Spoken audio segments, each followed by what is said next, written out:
Hello, friends. Hope you're doing good in this video. I am sharing my real-life horror experiences with you.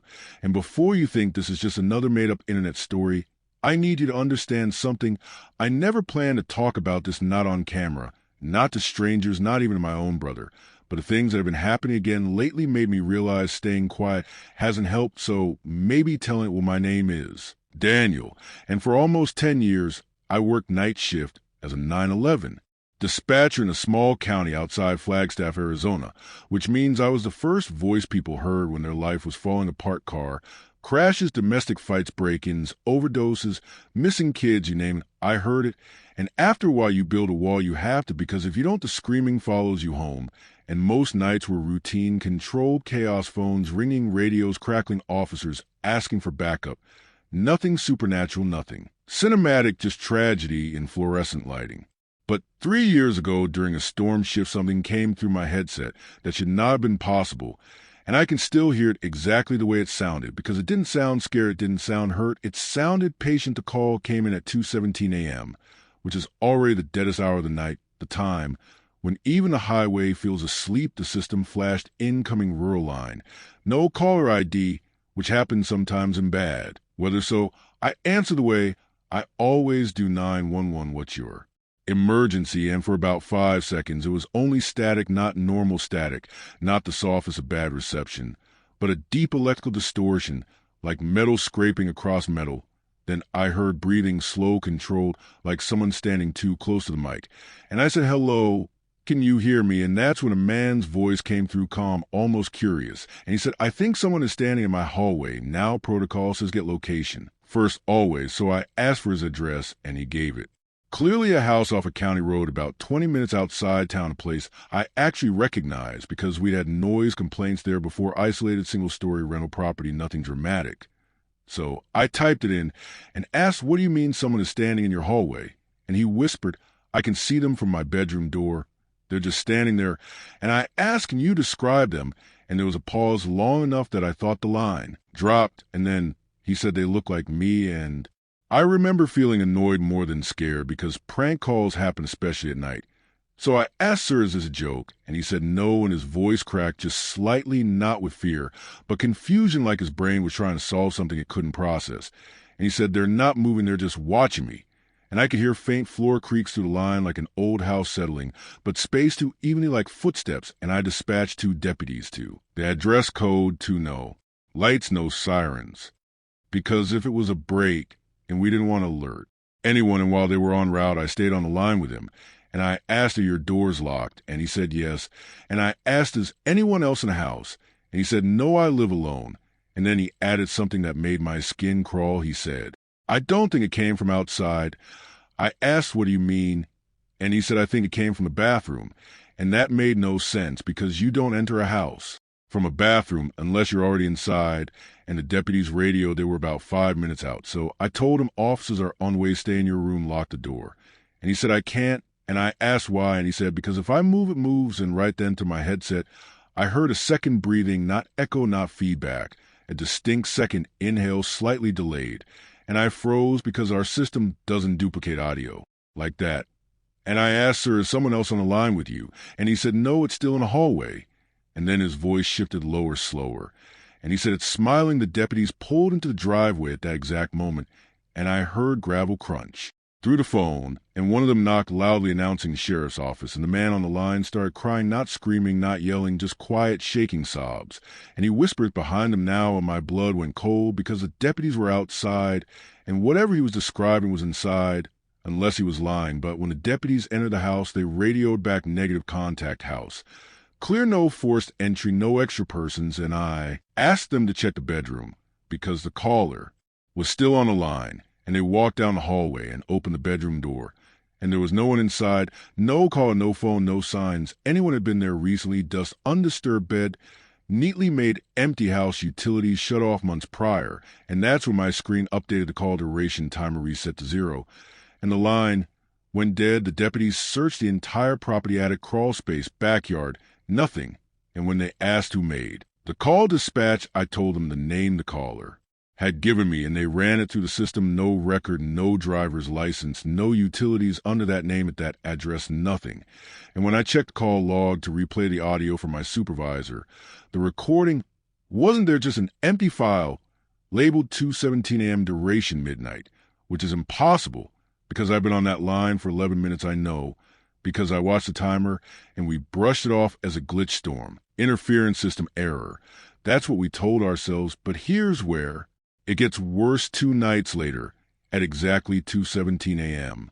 Another call came in from the same rural line, no caller ID, and before I could even finish my greeting, the same voice said, "You didn't tell him about me," and I felt my throat close because I recognized it instantly. And I asked, "Who is this?" And he said, "You know who this is." And this time was no breathing, no background noise, just that calm, steady tone. And I said, "Officers checked the house, there was no one there." And he laughed softly and said, "That's because I wasn't there yet." And I slammed the dispatch button, sending deputies back out immediately, lights and sirens this time. But the line stayed open, and he said, "They won't find anything again." And I said, "What do you want?" And he said, "I want you to listen." And then the audio shifted, and I heard my own voice through the headset, slightly distorted, saying, "911, what's your emergency?" And I realized it was playing back my side of the previous call, except it wasn't exact. The words were the same, but the tone was wrong, slower, stretched like something learning how to sound human.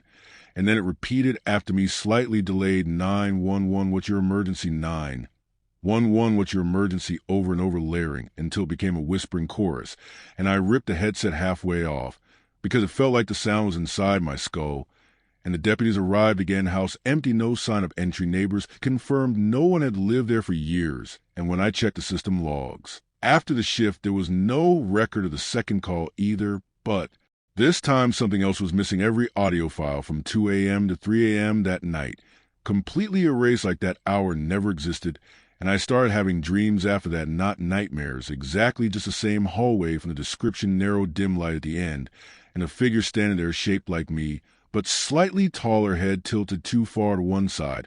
And every time I tried to move in the dream, it would move first like it was predicting me, and a week later, during a normal daytime shift, no storm, clear sky. Another call came in from my own extension number, which should be impossible. Internal lines can't call themselves.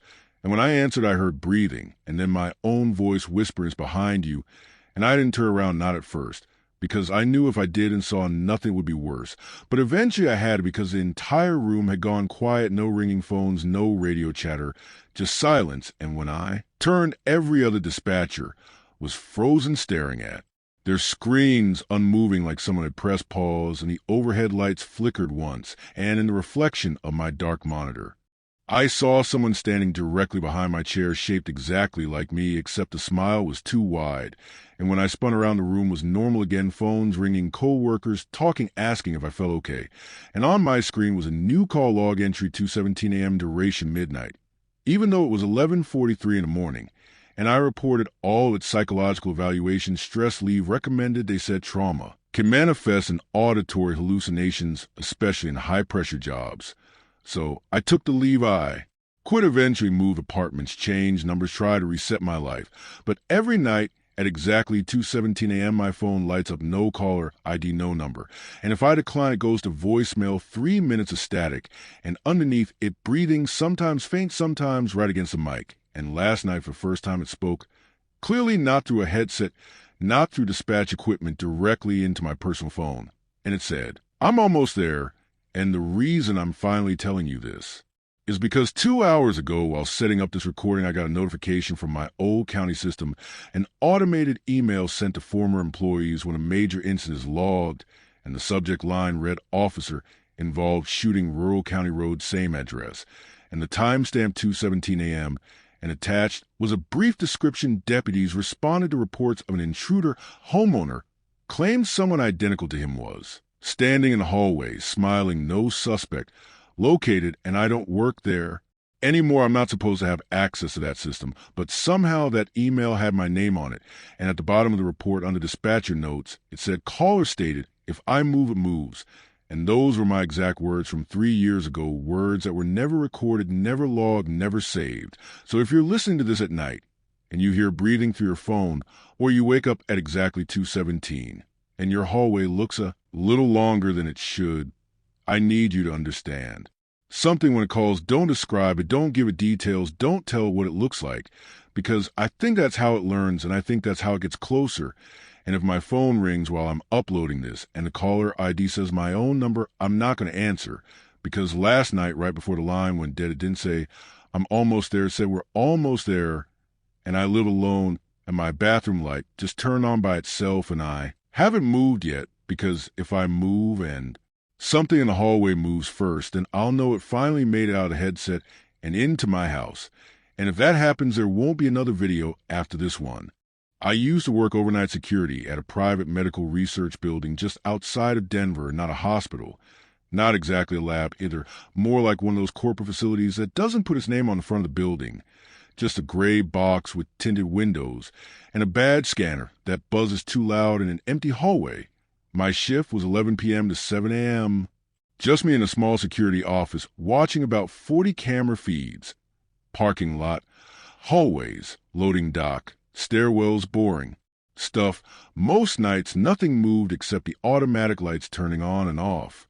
The first weird thing happened about 3 weeks into the job. At 2:36 a.m., one of the hallway cameras flickered. Not unusual. Old wiring. But when the picture came back, there was a man standing at the far end of the corridor, tall, thin hospital gown, barefoot, just standing there facing the wall. I checked the employee log. No overnight patients. No overnight testing scheduled. No badge access recorded.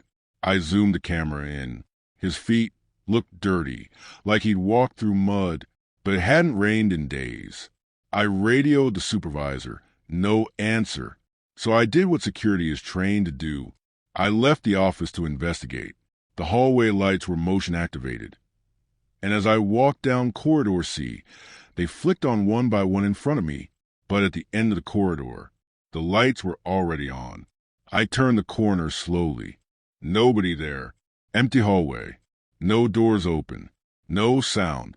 I went back to the security office. Checked the camera feed. And that's when my stomach dropped.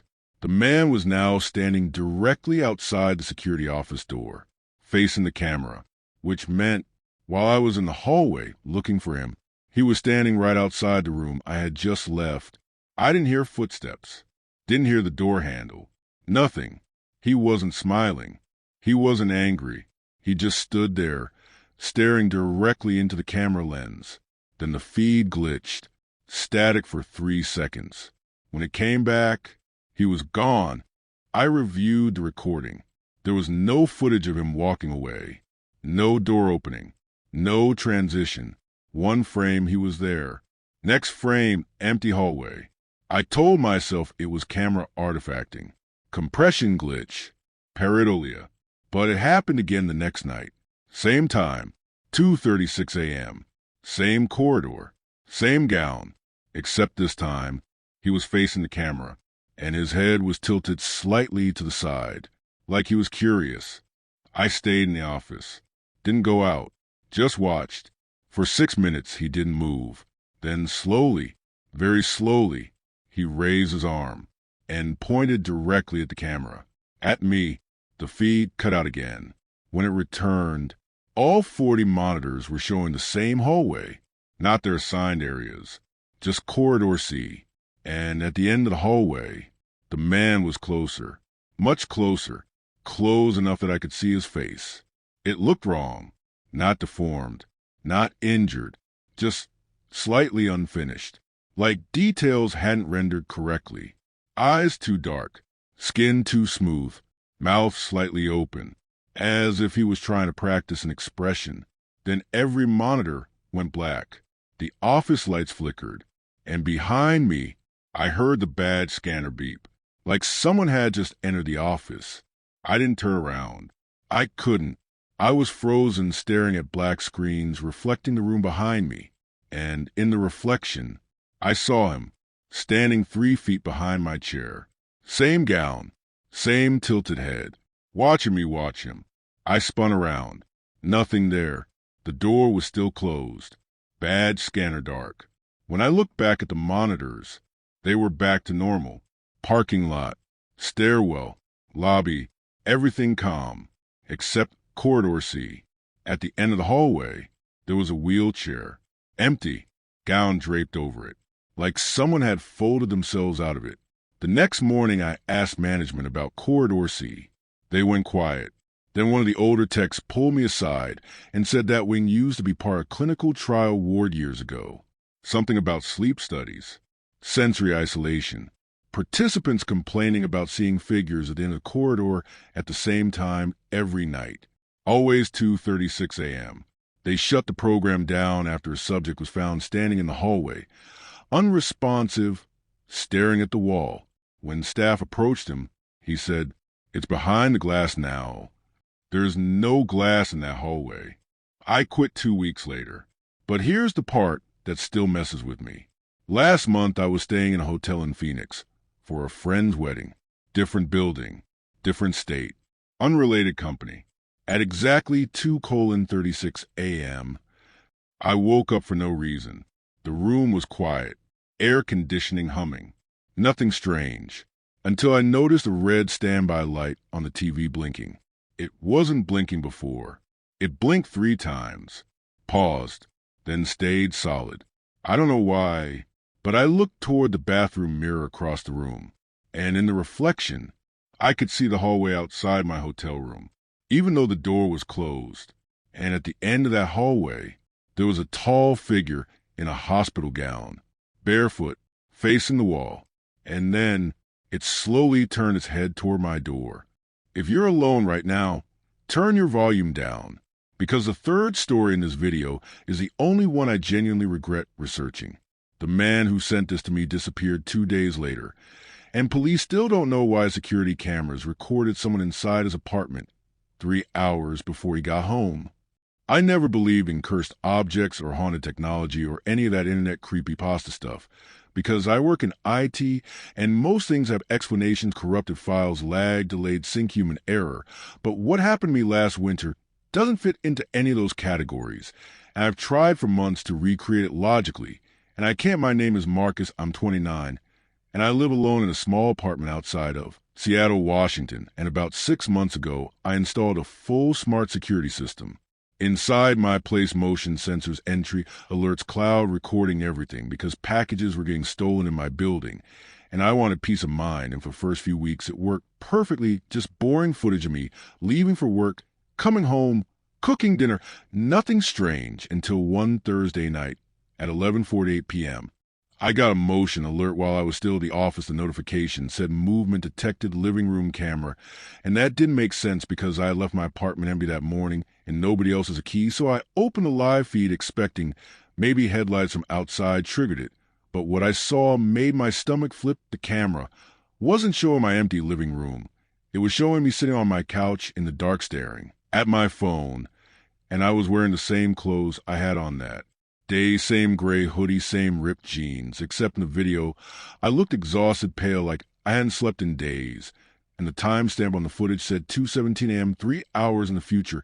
At first, I thought the system clock glitched, but the date was correct, the weather widget in the corner was accurate, everything matched except the time, and in the footage, future me slowly lowered the phone and looked directly into the camera lens and whispered, "Don't come home." And the video ended, I remember just sitting at my desk at work, staring at my screen, trying to convince myself it was pre-recorded, maybe old footage resurfaced.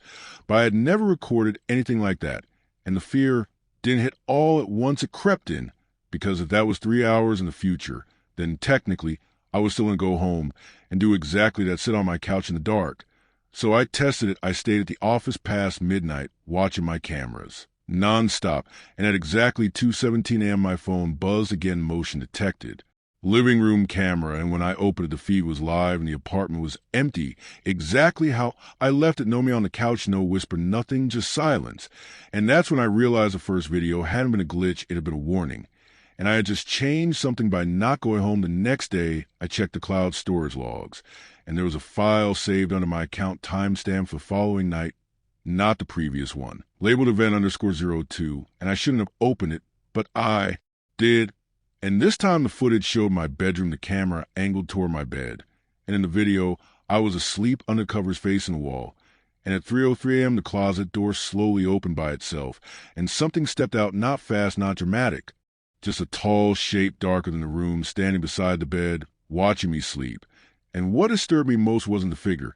It was the fact that sleeping me didn't react at all like I was used to it. And the timestamp again was for the next night, not the current one. I checked my actual bedroom closet in real life, empty, normal, door closed, and I laughed nervously because my brain was trying to protect itself from panic. But that night I didn't sleep in the bedroom. I slept on the couch with every light on, and I kept the camera app open the entire time at 3:03 a.m. Nothing happened, no closet movement, no shadow. And I felt relief, real relief, until my phone vibrated with another future file uploaded automatically, event_03 timestamp for tomorrow. And in that clip, I was on the couch, exactly where I had just slept, except in the footage the lights were off, and I was sitting upright staring straight ahead, not moving. And after about 20 seconds, a version of me on camera slowly turned his head towards something just out of frame and smiled wider than I have ever smiled in my life, and whispered it learned, and the screen went black. I felt cold all over because whatever the system was doing, it wasn't predicting random events. It was adjusting to my changes. It was showing outcomes based on my choices, like some kind of branching timeline. And every time I avoided the scenario in the clip, a new one uploaded showing something worse, and I considered deleting the entire system, ripping it out of the walls, smashing the cameras. But curiosity is dangerous, and I wanted proof before I lost my mind. So the next morning, I unplugged every camera, every sensor, disconnected the hub from Wi-Fi, and went to work telling myself it was over. But at 11:48 p.m., my phone buzzed again, motion, detected living room camera, even though the system was offline. And when I opened the app, the live feed worked perfectly and showed my apartment dark, empty, except for one detail. The front door was slightly open, and I know for a fact I locked it. And in the video, future me walked slowly into frame, closed the door, locked it, and looked directly into the camera and said, "You can't turn off what's already inside." And behind him, the reflection of my TV, I saw the tall shadow standing closer than before, almost touching his back, and I left work. Immediately drove home, heart pounding the entire time. And when I reached my building, the hallway was quiet, my apartment door closed and locked exactly how I left it. And for a second, I felt stupid, like stress had broken something in my brain. But when I stepped inside, the air felt wrong, heavier, like the apartment had been sealed too long. And my unplugged camera on the wall had a red light blinking, meaning it was recording, and I never plugged it back. And I walked slowly to the living room and saw faint footprints on the carpet leading from the front door to the couch, not muddy, not dirty, just slight impressions like someone heavier than me had stood there for a while. And I didn't call the police because what was I going to say that my future self was leaving me messages through disconnected hardware?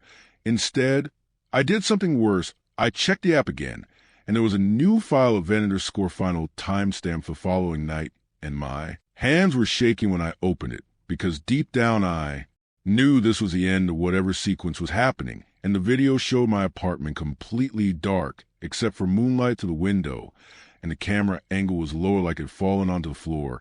And in the footage, I could see my own legs standing in the center of the room, facing the hallway, and slowly the camera tilted upward, not by falling, but like someone picked it up, and it revealed my face, staring blankly ahead, eyes too dark, skin too pale, and my mouth open, but the voice that came out wasn't mine. It was layered, multiple tones, speaking at once, saying, "Thank you for showing us the layout." And then the camera turned toward the hallway, and dozens of shadows stretched across the walls, moving toward the living room like they had memorized the space. And the last thing in the video was my body stepping aside politely, as if letting guests enter, and the timestamp ended at 2:17 a.m. I didn't sleep that night. I sat in the kitchen with a knife, like that would help, watching the clock approach 2:17. And when it did, nothing happened, no shadows, no movement. And I almost cried from relief until my phone buzzed, not from the security app, but from my photo gallery. And a brand new video had been saved directly to my camera roll with no file name. And when I opened it, the footage wasn't from inside my apartment. It was from outside my building across the street, pointed at my living room window. And inside the window, I could see myself standing there in the dark, staring out. And behind me, dozens of taller shapes crowded the room. And the version of me inside slowly raised his hand and waved at the camera. And that's when I realized the perspective wasn't from a camera mounted on a pole or another building. It was from my level, like someone standing in the street recording, and I live on the fourth floor, and there is no structure across from my window tall enough to capture that. Angle in the video ended with my inside self mouthing the words "your turn," and since that night, I haven't received any more future files, no alerts, no uploads. The system works normally now, but sometimes at exactly 2:17 a.m.